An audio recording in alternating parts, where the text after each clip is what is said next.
ના પીસવું, ઝટપટ બની જાય તેવા instant dhokla. Hello friends, welcome to kitchen art. Friends, આજે આપણે રૂ જેવા પોચા ઢોકળા બનાવીશું, એ પણ વધેલી રોટલીમાંથી. હા ફ્રેન્ડ્સ, તમને વિશ્વાસ નહીં આવશે કે વધેલી રોટલીમાંથી પણ એટલા રૂ જેવા પોચા ઢોકળા આપણે બનાવી શકીએ છીએ. અને આ ઢોકળાનો એટલો સરસ ટેસ્ટ આવે છે કે તમે એકવાર બનાવશો તો વારંવાર બનાવવાનું મન થશે. તો ફ્રેન્ડ્સ, જનરલી બધાના ઘરમાં રોટલી વધતી જ હોય છે અને આ રોટલીનો આપણે કાં તો શાક બનાવતા હોય કાં પછી તેને તળી નાખતા હોય. પણ આજે તેમાંથી આપણે ઢોકળા બનાવીશું. રાત્રિના ડિનરમાં પણ તમે લઈ શકો છો, તેમજ હલકી ફૂલકી ભૂખમાં પણ આ રેસીપી તમે બનાવી શકો છો. તદ્દન નવી રીત સાથે આજે આપણે આ ઢોકળા બનાવીશું. રેસીપી સારી લાગે તો લાઈક અને શેર કરજો. મારી ચેનલ ઉપર નવા હોય અને મારી ચેનલને હજુ સબસ્ક્રાઈબ ન કરેલ હોય તો સબસ્ક્રાઈબ કરી બાજુનું બેલ બટન દબાવવાનું ભૂલશો નહીં, જેથી કરીને તમને મારા નવા વિડીયોનું નોટિફિકેશન મળતું રહે. તો અહીંયા સૌથી પહેલાં આપણે વધેલી રોટલી લેશું. તો ફ્રેન્ડ્સ, હું અત્યારે રાત્રિના ડિનર માટે આ ઢોકળા બનાવી રહી છું. તમે હલકી ફૂલકી ભૂખમાં પણ આ ઢોકળા બનાવીને એન્જોય કરી શકો છો. તો મેં ટોટલ 3 નંગ જેટલી રોટલી લીધેલી છે અને આ રોટલીના હવે આપણે ટુકડા કરી લેશું. તો અહીં આપણે મોટા મોટા ટુકડા આ રીતે કરી લેશું રોટલીમાંથી, અને રોટલીમાંથી મોટા મોટા ટુકડા કર્યા પછી તેને આપણે મિક્સર જારમાં લઈ લેશું. તો મેં ફક્ત 3 રોટલી લીધેલી છે અને 3 રોટલીમાંથી જ અહીં આપણે 1 પ્લેટ જેટલા ઢોકળા બનાવવાના છે. તો ફ્રેન્ડ્સ, 3 રોટલીમાંથી આરામથી 1 પ્લેટ જેટલા ઢોકળા બનીને રેડી થઈ જશે. તો મેં અહીંયા ટુકડા કરી લીધા છે. હવે આપણે મિક્સર જાર લેશું અને મિક્સર જારમાં આ રીતે રોટલીના ટુકડાને એડ કરી દેશું. મારું મિક્સર જાર નાનું છે, તમે મોટું મિક્સર જાર લઈ શકો છો. બસ હવે તેને આપણે ગ્રાઇન્ડ કરી લેશું અને એક પાવડર ફોર્મ રેડી કરીશું. તો અહીંયા રોટલીનો સરસ ભૂકો રેડી છે. બસ હવે તેને આપણે મિક્સિંગ બાઉલમાં કાઢી લેશું. આ રીતે રોટલીનો ભૂકો કર્યા પછી તેમાં આપણે રવો એડ કરશું. ફ્રેન્ડ્સ, અહીંયા તમે કરકરો ઘઉંનો લોટ પણ લઈ શકો છો અને ઘઉંનો લોટ ના એડ કરવો હોય તો તમે રવો એડ કરી શકો છો. તો મેં 1 વાટકી જેટલો રવો લીધેલો છે.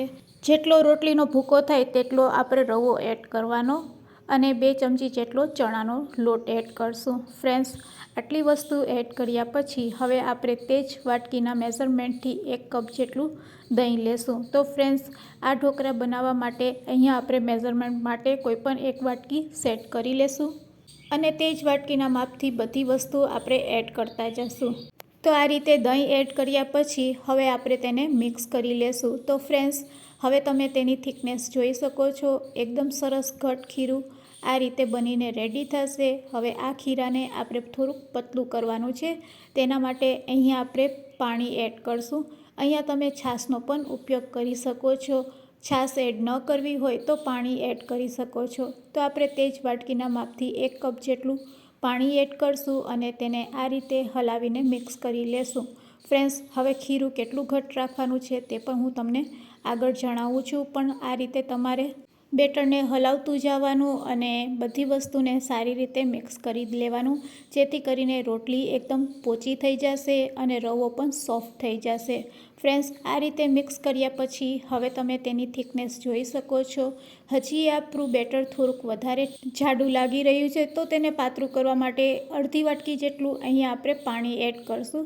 પણ અહીંયા આપણે એકસાથે પાણી એડ નહીં કરશું. આ રીતે થોડુંક પાણી એડ કરીને ચેક કરતા જશું, હલાવતા જશું અને જરૂર લાગે તો પાણી એડ કરતા જશું. બસ આ રીતે આપણે બેટર બનાવીને રેડી કરવાનું છે. તો ફ્રેન્ડ્સ, અહીંયા આપણું બેટર રેડી છે. ચાલો તેને ઢાંકી દેશું અને 10 મિનિટ માટે રેસ્ટ આપીશું. 10 મિનિટ રેસ્ટ આપવાથી રવો અને રોટલી સરસ પલળી જશે. તો ફ્રેન્ડ્સ, ત્યાં સુધી આપણે એક મસાલો રેડી કરીશું. તેના માટે 7 થી 8 કરી આપણે લસણ લેશું અને ખાંડણીમાં એડ કરી દઈશું. સાથે આપણે ચપટીક મીઠું નાખીશું. અહીંયા આપણે લસણની પેસ્ટ નથી બનાવવાની, પણ લસણને અચકચરું આ રીતે ક્રશ કરવાનું છે. તો દસ્તાની મદદથી આ રીતે આપણે લસણને અચકચરું ખાંડી લેશું અને બસ હવે તેમાં આપણે એડ કરશું કાશ્મીરી મરચું. 1 ચમચી કાશ્મીરી લાલ મરચું પાવડર એડ કરી અને આ રીતે લસણીયો મસાલો બનાવીને રેડી કરીશું. તો ફ્રેન્ડ્સ, તમે જોઈ શકો છો સરસ લસણીયો મસાલો અહીં આપણો બનીને રેડી થઈ ગયો છે. તેને આપણે એક વાટકીમાં કાઢી લેશું. તો ચાલો 10 મિનિટ થઈ ગઈ છે, આપણે બેટરને પણ ચેક કરી લઈએ. 10 મિનિટ પછી બેટરને ચેક કરશું તો રવો સરસ ફૂલી ગયો હશે અને આપણું બેટર થોડુંક થીક થઈ ગયું હશે. તો રવો એડ કરવાથી બેટર થોડુંક જાડું થાય છે.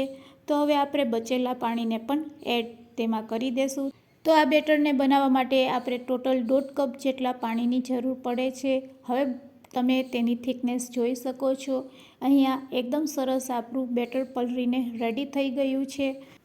હવે આ બેટરમાં આપણે સમારેલા લીલા મરચાં એડ કરશું. 1 ચમચી જેટલા. તીખાશ વધારે પસંદ હોય તો તમે વધારે એડ કરી શકો છો.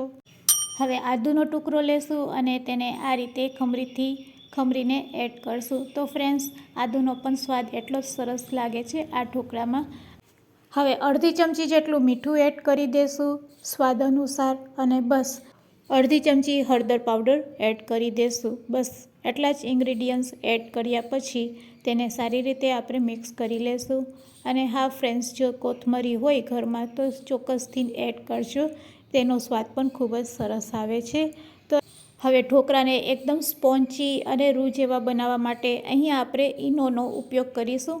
તો અહીંયા આપણે રેગ્યુલર ઈનો જે ઘરમાં હોય તેનો જ ઉપયોગ કરવાનો છે. 1 ચમચી જેટલો ઈનો એડ કર્યા પછી તેને એક્ટિવેટ કરવા માટે થોડુંક તેના ઉપર આ રીતે પાણી એડ કરશું. અને આ પ્રોસેસ કરતા હોય ત્યારે આપણે ગેસની ફ્લેમ ચાલુ કરી અને સ્ટીમરમાં પાણી ગરમ કરવા રાખી દેવાનું. તો ફ્રેન્ડ્સ, આ રીતે ઈનો એક્ટિવેટ થાય એટલે તેને આપણે ખીરા સાથે સારી રીતે મિક્સ કરી લેશું.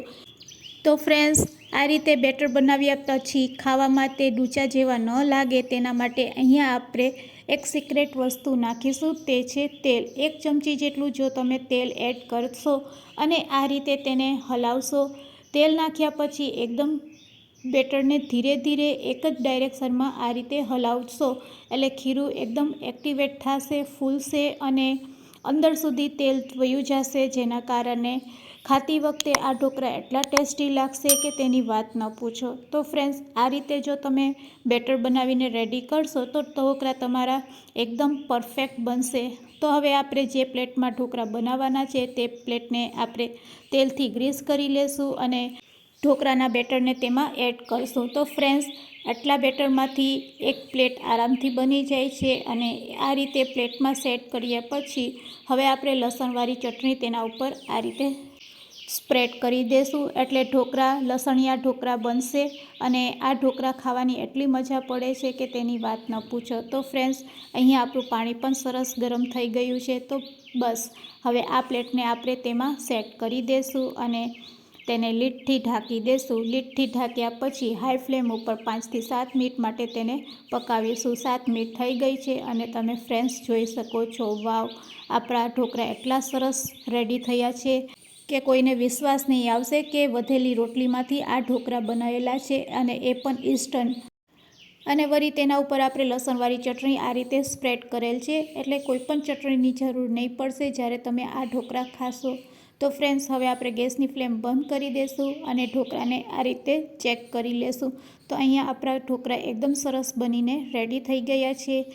હવે આ ઢોકળા ઉપર આપણે વઘાર કરીશું. તેના માટે વઘારિયામાં તેલ ગરમ કરીશું અને ચપટીક રાઈ, ચપટીક જીરું અને ચપટીક હિંગ એડ કરી તેમાં લીમડાના પાન એડ કરી દઈશું. અને આ રીતે વઘાર રેડી થાય એટલે ચમચીથી તેને ઢોકળા ઉપર આપણે સ્પ્રેડ કરી દઈશું. તો ફ્રેન્ડ્સ, અહીંયા આપણા ખૂબ જ સરસ ઢોકળા બનીને રેડી છે, તમે જોઈ શકો છો. અને જોતાં જ ખાવાનું મન થાય તેવા ઢોકળા આ બનીને રેડી થયા છે. બસ આ રીતે વઘાર સ્પ્રેડ કર્યા પછી ચાકુથી આપણે તેને કટ કરી લેશું. તો હવે તેને આપણે ચાકુથી કટ કરશું અને તેને પ્લેટમાંથી દૂર કરી લેશું. તો ફ્રેન્ડ્સ, આ રીતે વધેલી રોટલીમાંથી તમે ઇન્સ્ટન્ટ ઢોકળા બનાવી શકો છો. રાત્રિના ડિનરમાં તેમજ હલકી ફૂલકી ભૂખમાં આ ઢોકળા ખાવાની ખૂબ જ મજા પડે છે. ચટણી વગર પણ આ ઢોકળા તમે એન્જોય કરી શકો છો. એટલા સોફ્ટ અને સ્પાઇસી અને ટેસ્ટી બને છે કે તેની વાત ન પૂછો. તો ફ્રેન્ડ્સ, જોઈ શકો છો કે ખૂબ જ સહેલાઈથી તે પ્લેટમાંથી નીકળી પણ આવે છે. તો ફ્રેન્ડ્સ, તમે જોઈ શકો છો આપણા ઢોકળા છે એ કેટલા સ્પોન્ચી બનીને રેડી થયા છે. તો ફ્રેન્ડ્સ, વધેલી રોટલીમાંથી આ રીતે તમે ઢોકળા બનાવી શકો છો.